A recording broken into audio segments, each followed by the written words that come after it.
एकदन्ताय वक्रतुण्डाय गौरीतनयाय धीमहि गजेशानाय भालचन्द्राय श्रीगणेशाय धीमहि। एकदन्ताय वक्रतुण्डाय गौरीतनयाय धीमहि गजेशानाय भालचन्द्राय श्रीगणेशाय धीमहि। नदी संज्ञा मात्र नहीं होती, जीवित संस्कृति होती है। किनारे बसे ग्राम व नगर इसके संस्कारों से अभिसिंचित हो सुघर सभ्यता गढ़ते हैं। नदी की ठुलाती धारा में चैता, सोहर, श्रावणी, फगुआ, होरी, निर्गुण, हरिभजन, विरह और मिलन की धुनें सुनी जा सकती हैं। आधुनिक काल में नदी एक नई धुन भी सीख गई है, तड़प, टीस और दर्द की धुन। यह धुन भले नदी के कंठ से निकले, लेकिन इसके रचयिता तो हम ही हैं। जिस नदी ने हमारे पूर्वजों को सींचा, हम उसे ही दर्द दे बैठे।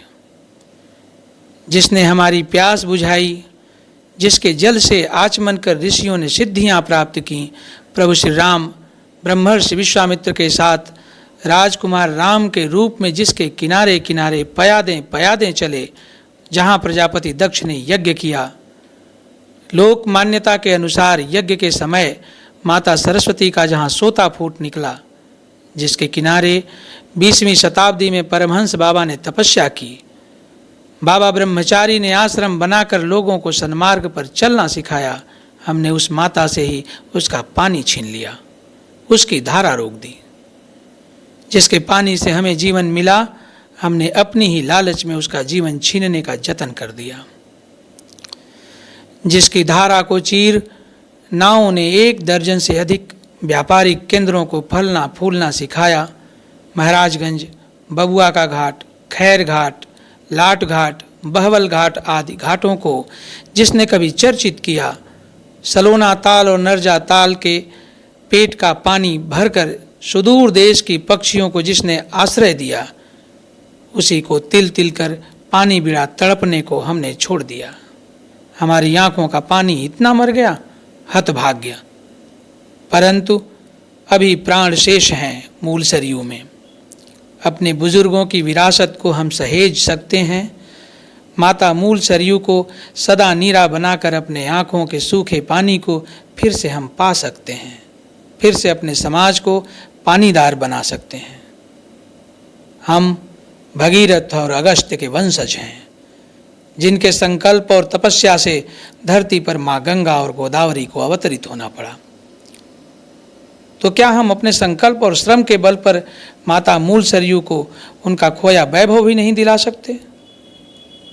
अवश्य दिला सकते हैं। यह कार्य हमें इसलिए भी करना है कि आने वाली नस्लों को हम बेपानी नहीं कर सकते। जब हमें विरासत में पानीदार नदी और समाज मिला था, हम भी यह विरासत आने वाली पीढ़ी के लिए छोड़कर ही जाएं, ऐसा हमारा दायित्व बनता है और नैतिकता भी।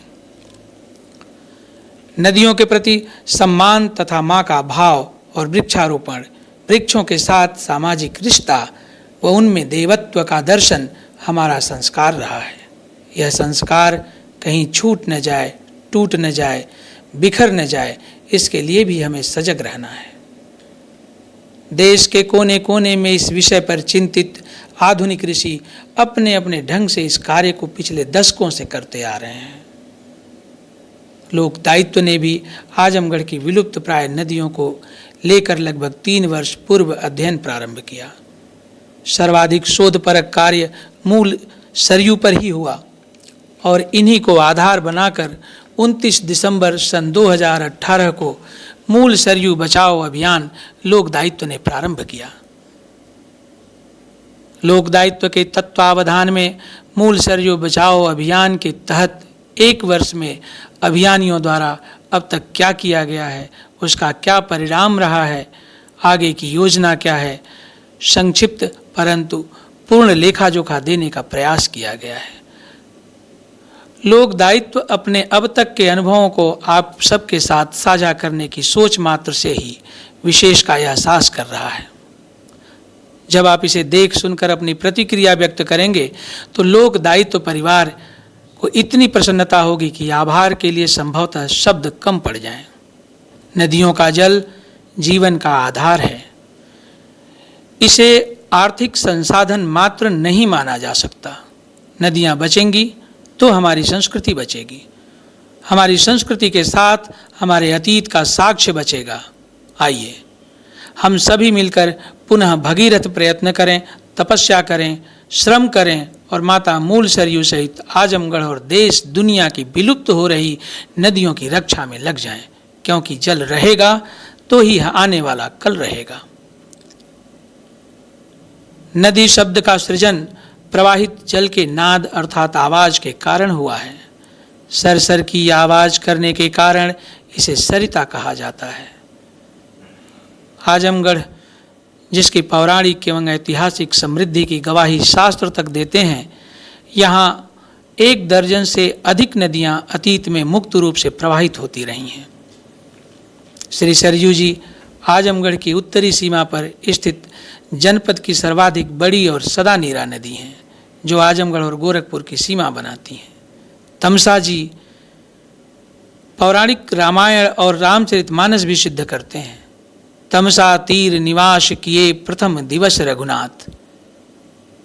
इसी प्रकार गांगी, मगई, मझुई, शिलनी, कुंवर, लोनी, उदंती, कयार, बेसो, हाहा और कभी जनपद की प्रमुख नदी रही छोटी सरयू, जिसे मूल सरयू कहना सर्वाधिक उचित रहेगा। इन सभी नदियों ने आजमगढ़ को अभिसिंचित किया है, सस्य श्यामला बनाया है। लोक दायित्व ने माता मूल सरयू के लिए कार्य करना आज से लगभग 42 माह पूर्व प्रारंभ किया। पहला कार्य था इनके मार्ग का निर्धारण। लोक दायित्व के संयोजक पवन कुमार सिंह एवं टीम मार्ग ढूंढते हुए अतरौलिया से आगे शुक्ल बाजार के दक्षिण पहुंची, जहां एक बड़ा ताल था। इस ताल को ही मूल सरयू का उद्गम बताया गया। अभिलेखों में भी यही दर्ज है। इस नदी के किनारे चलते हुए यह देखने को मिला कि इसमें कहीं बालू नहीं है, जबकि मूल सरयू के गर्भ में बड़ी सरयू में पाए जाने वाले बालू का अवशेष और उसके किनारे बालू के बड़े टीले रहे हैं। चपरी सैदपुर ग्राम सभा में तो 25 फीट तक के टीले अभी 1988-89 तक रहे हैं। साथ ही पुराने लोगों ने बताया कि इसमें सूस और घड़ियाल तक आते रहे हैं। यह चरित्र किसी तालाब से निकली नदी का नहीं हो सकता। यह सोचते हुए लोक दायित्व की टीम सरकारी अभिलेखों में इसकी जड़ तलाशने लगी। इसी क्रम में महाराजगंज त्रिमुहानी से उत्तर दिशा से आ रहे नाले की तरह के अवशेष को पूर्व की बड़ी नदी के रूप में वहां के स्थानीय लोगों द्वारा बताया गया। फिर क्या था? लोक दायित्व की 5 लोगों की टीम उस अवशेष के किनारे किनारे स्थानीय लोगों से बातचीत करती हुई वहां पहुंची जहां से इसका उद्गम था। टीम का नेतृत्व पवन कुमार सिंह कर रहे थे। विशिष्ट सहयोग एवं मार्गदर्शन स्थानीय निवासी समाज सेवी और उस क्षेत्र के कण कण से परिचित मनसा यादव के हाथ में था। जानने की जिज्ञासा सबके मन में थी कि सच क्या है। खासकर टीम के सदस्य अलंकार जी एवं धीरज जी अधिक ही उत्सुक थे। महुला गढ़वल बांध को पार करते हुए सायंकाल टीम जब कमरिया माझा पहुंची तो आश्चर्य का ठिकाना नहीं था। जो तथ्य प्राप्त हुए थे वह और भी चौंकाने वाले थे। वहाँ के एक बुजुर्ग जो सरयू के लहरों से खेलते हुए अपने जीवन के चौथेपन में प्रवेश कर चुके थे, बताए कि उनके प्रपितामह ने उन्हें बताया था कि यह नदी यहीं कमरिया माझा से दक्षिण होकर महाराजगंज स्थित भैरव बाबा जाती थी और आज भी जाती हैं, लेकिन मुहारे होते हुए ब्रह्मचारी बाबा की कुटिया तक। उसके आगे मार्ग बंद है। अब मार्ग मिल गया था, उसको सिद्ध करना बाकी था। मुहारे से आगे आने पर मुबारकपुर पिकार के प्रधान ने बताया कि नदी आज भी यहाँ तक आती है, पानी भी पर्याप्त रहता है, लेकिन अब जल्दी सूखने लगी है। इसके आगे जो तथ्य प्राप्त हुए वह सरकारी महकमे की अदूरदर्शिता से भी जुड़े हुए थे। 1955 में 44 किलोमीटर महुला गढ़वाल बांध बनाया गया। बांध बनाने का कारण था कि सरयू में आने वाली बाढ़ से नदी के दक्षिणी भाग एवं लोगों की रक्षा करना व कटाव को रोकना। उद्देश्य ठीक था, परंतु बांध बनने से मूल सरयू, जो कभी बड़ी सरयू का ही मार्ग था, अपने स्रोत से ही कट गई। इस अलगाव से नदी के पानी का आना बंद हो गया।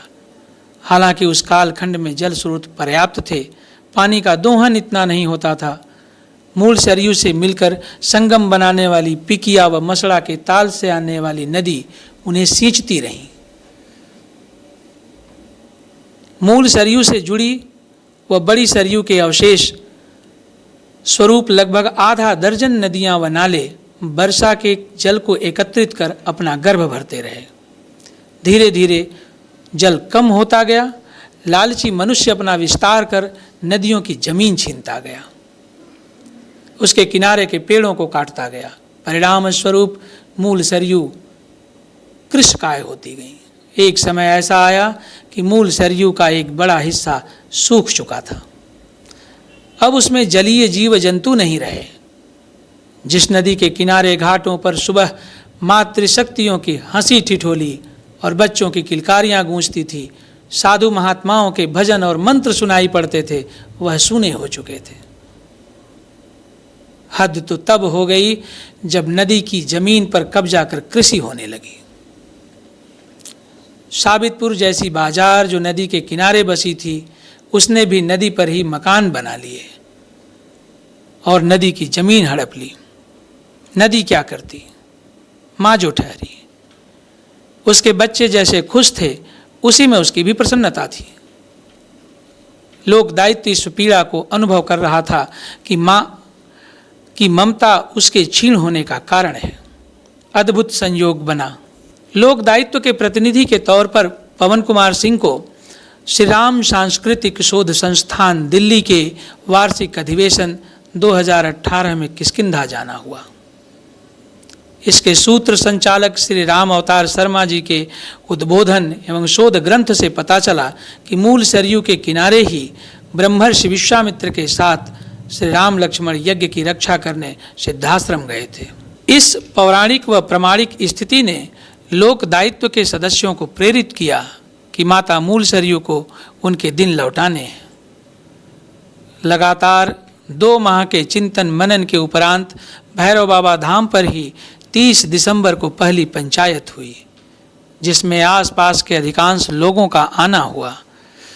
पंचायत में निर्णय लिया गया कि स्थानीय सभी लोग मिलकर नदी की सफाई करेंगे, नदी में गंदगी नहीं करने के लिए लोगों को जागरूक करेंगे, ग्राम प्रधानों से मिलकर नदी में गिरने वाले नालों का प्राकृतिक इलाज करेंगे, अधिक से अधिक जन सहयोग प्राप्त कर इसको अभियान का रूप दिया जाएगा।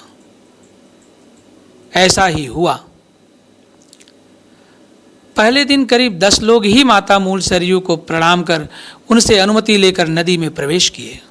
सैकड़ों की संख्या में किनारे खड़े लोग देखते रहे कि यह सिरफिरे इस ठंडी में क्या कर रहे हैं, लेकिन समय बीतता गया, कारवां बनता गया।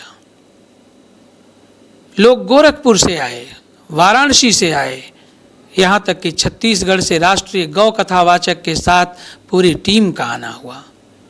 सबके मन में इस बात के लिए श्रद्धा थी कि यदि यह नदी नहीं रही तो हमारे राम के आने का साक्ष्य कौन देगा। एक बृहद संयोग बना था कि जल संरक्षण, नदी संरक्षण, पर्यावरण संरक्षण के साथ साथ संस्कृति एवं प्रभु राम की लीला स्थली की सुरक्षा संरक्षा के लिए भी लोग संकल्प लिए। यह कार्य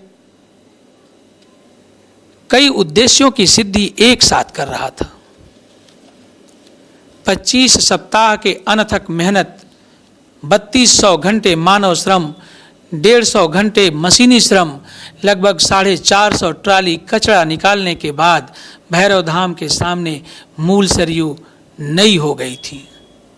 पंचायत में लिया गया अनुव्रत कि गंगा दशहरा के पूर्व यहाँ मूल सरयू साफ होंगी और जेठ की पूर्णमासी को जिस दिन माता सरयू का अवतरण दिवस है नदी में पानी होगा, पूरा हुआ।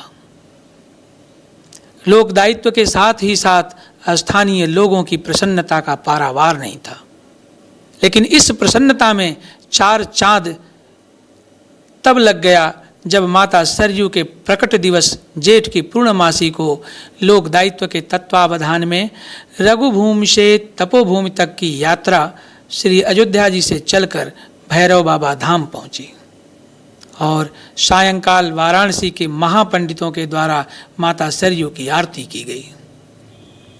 लोग धन्य धन्य पुकार उठे। बुजुर्गों ने कहा कि आज के पूर्व ऐसी आरती भैरव धाम पर सरयू के किनारे कभी नहीं हुई। लोक दायित्व के अभियानियों का मनोबल दूना हो गया था। जहां जहां चरण पड़े रघुवर के की थीम पर चल रही यात्रा, जिसका मार्ग श्री राम सांस्कृतिक शोध संस्थान के द्वारा शोधित एवं निर्धारित है, का जगह जगह स्वागत हुआ। लोगों में माता मूल सरयू एवं प्रभु राम के इस यात्रा को मार्ग को लेकर कुतूहल था। यात्रा बक्सर के सिद्धाश्रम पहुंचकर संपन्न हुई। प्रभु राम की कृपा और माता मूल सरयू की प्रसन्नता 2019 में दिखी। यात्रा संपन्न होते ही बरसात की लड़ी लग गई। 14 वर्ष बाद मूल सरयू का गर्भ भरा, बाढ़ आई। मूल सरयू अपना विस्तार कर अपने बच्चों के द्वारे और आंगन तक पहुंची। बहुत दिनों के बाद बाढ़ की यह आवाज सुनाई पड़ी। धरती की प्यास बुझ गई। देव दीपावली के अवसर पर प्रभु राम एवं माता मूल सरयू की प्रसन्नता में शामिल होने और बाबा भैरव का भी आशीर्वाद प्राप्त करने के लिए दीपदान का आयोजन किया गया। पूरे भैरव धाम की सफाई की गई। लोक दायित्व के कार्यकर्ताओं और महाराजगंज तथा कोयलसा विकास खंड के सफाई कर्मियों ने मिलकर स्वच्छता अभियान चलाया एवं शाम को 5100 दीपों की वल्लरियां भैरव बाबा धाम, पोखरे की सीढ़ियों तथा माता सरयू के किनारे सजाकर देव दीपावली मनाई गई, जिसमें स्थानीय लगभग 2000 लोग पूरे मनोभाव से एकत्र हुए और इस उत्सव का आनंद उठाया। इस उत्सव में कुंभकारों ने 1100 दीपक भी दान किए। मातृशक्तियों ने बाती बनाई, भगिनियों ने अल्पना सजाया, भक्तों ने गीत गाए। सब अनुपम दृश्य था। माता सरयू का पौराणिक और ऐतिहासिक कई जगहों पर उल्लेख मिलता है। सरन्ति पापानि अनपा इति सरयू, सर से निकलने एवं पापों को नष्ट करने के कारण इसे सरयू कहते हैं। श्री सरयू वैदिक कालीन नदी है। इसका उल्लेख ऋग्वेद में भी प्राप्त होता है। ऋग्वेद के 5वें मंडल के नदी सूक्त में इनका उल्लेख कई बार हुआ है। ऋग्वेद कहता है, भावः परिष्ठान सरयू। आदि कवि वाल्मीकि के रामायण में श्री सरयू का अयोध्या जी से उत्तर होकर प्रवाहित होना पाया जाता है। यज्ञ की रक्षा के लिए ब्रह्मर्षि विश्वामित्र के साथ यात्रा कर रहे प्रभु श्री राम के साथ संवाद में यह कथा आती है कि श्री सरयू जी भगवान के मानस से संभव हुई हैं। रामायण में वर्णन है, कौशलो नाम मुदितः स्फीतो जनपदो महान विशिष्टो सरयू तीरे मनुना मानवेन्द्रण या पुरी निर्मिता स्वयं। वैद्युत गिरि के नीचे मान सरोवर है, वहीं से सरयू निकली हैं। ऐसी कथा ब्रह्मांड पुराण में आती है। स्कंद पुराण कहता है कि ब्रह्मा जी के दाएं अंगूठे से इनका प्रकटीकरण हुआ है। इन्हें नेत्रजा तथा मानस नंदिनी भी कहते हैं। नेत्रजा कहने के पीछे कथा है कि भगवान विष्णु की आंख एक बार किसी कारणवश आंसू आ पड़े, जिसे ब्रह्मा जी ने अपने कमंडल में भर लिया और समय आने पर वह प्रवाहित हुई। महाकवि कालिदास रचित महाकाव्य रघुवंश में भी इसका उल्लेख है। श्रीमद् रामचरितमानस में इस पवित्र नदी का पर्याप्त गुणगान किया गया है। गोस्वामी जी कहते हैं, उत्तर दिशि सरयू बह पावन, जा मज्जनते विनहि प्रयासा, मम समीप नर पावहि बासा। बंदौ अवध पुरी अति पावनी, सरयू सरि कलि कलुषि नसावनी। मज्जहि सज्जन वृंद बहु, पावन सरयू नीर, जपहि राम धरि ध्यानपुर, सुंदर श्याम शरीर। कहा जाता है कि प्रयागराज प्रत्येक कुंभ के बाद सबके एकत्रित पाप को धुलने यहीं आते हैं और निर्मल होकर जाते हैं। बौद्ध ग्रंथों में इन्हें सर्व नाम से पुकारा गया है। मेगास्थनीज ने इसे सोलोमत्तिस नदी कहा है, ऐसा कनिंघम भी मानता है। टालेमी इसे सरोबेश नदी के रूप में मानते हैं। माता सरयू के प्रकटीकरण की तिथि ज्येष्ठ शुक्ल पूर्णिमा को मानसरोवर से माना जाता है। यह भगवान विष्णु के कमलवत नेत्रों का करुणाजल है, इसलिए यह पावन पवित्र देवद्रव है। हमारे शास्त्र कहते हैं, खष्टि वर्ष भागीरथ्या वगाहनात् तत्फलम समवाप्नोति सरयू दर्शने कृति। माँ सरयू के किनारे वास करने से व्यक्ति के पूर्व जन्मों के अर्जित पाप सहित पाप ताप संताप विनष्ट हो जाते हैं। मनुष्य पाप रहित हो जाता है, निर्मल हो जाता है। नदियाँ हमारे इतिहास एवं प्रभु श्री राम के चरण धूलों की साक्षी हैं। इनका मिटना हमारे साक्ष्य का मिटना है। हालांकि प्राकृतिक जल स्रोत कहीं भी सुरक्षित नहीं है। लोक श्रुति के अनुसार महाराजगंज भैरव बाबा के स्थान से प्रवाहित छोटी सरयू नदी में प्रजापति दक्ष के समय माता सरस्वती का एक सोता जमीन के अंदर से निकल पड़ा था, जो कि हजारों वर्षों तक कायम रहा। अभी 2006 तक छोटी सरयू में वहां से पानी आता था। इसे भूगोल की शब्दावली में उत्सृत कूप भी कहा जाता है। यह कथा प्रयागराज में सरस्वती नदी से मिलने वाली कथा से मेल खाती है। सौभाग्य है कि मूल सरयू बचाओ अभियान के अभियानियों ने उस उत्सृत कूप को पुनः ढूंढा और आज वह उत्सृत कूप पुनः चालू हो गया है। पृथ्वी की रक्षा के लिए जल स्रोतों की रक्षा करनी होगी। नदियों और तालाबों पर अतिक्रमण रोकना होगा। व्यावसायिक वृक्षों की जगह औषधि युक्त और फलदार पेड़ लगाने होंगे। छोटे छोटे उपायों से ही जल जंगल जमीन गंगा गांव गीता गाय आदि की रक्षा की जा सकेगी। धन की तो नदी के काछे की तो गाय के पाछे होता है। अर्थात नदी के कछार में खेती अच्छी होती है और बिना लागत के, अन्यथा गौपालन से खेती और घर दोनों स्वस्थ रहता है। आज भी यह कहावत 24 कैरेट खरी है। भारत के पास प्राकृतिक उपहार में हजारों वर्ष पुरानी छोटी बड़ी नदियों का एक विशाल तंत्र है। इस क्षेत्र की नदियां कहीं बड़े तालाब या किसी रहस्यमयी कुएं जैसे कुआनो नदी अथवा हिमालय के ग्लेशियरों तथा वर्षा जल से पानी प्राप्त करती रही हैं। नदियों के विभिन्न स्वरूप जैसे कि वर्षा के दिनों में विकराल और विनाशकारी, सर्दी के मौसम में शांत और स्थिर तथा गर्मी के समय सुंदर कल कल की आवाज़ करती हुई सदा नीरा नदियाँ माता के रूप में सदा समादृत रही हैं। बुजुर्गों का इन नदियों के प्रति यह भाव कि नदी में थूकना नहीं है, नदी के किनारे मूत्र पुरीस का त्याग नहीं करना है, नदियों में गंदी वस्तुएं नहीं डालनी है, अन्यथा माता श्राप दे देंगी। इस भाव से नदी सुरक्षित और प्रसन्न रहती थी।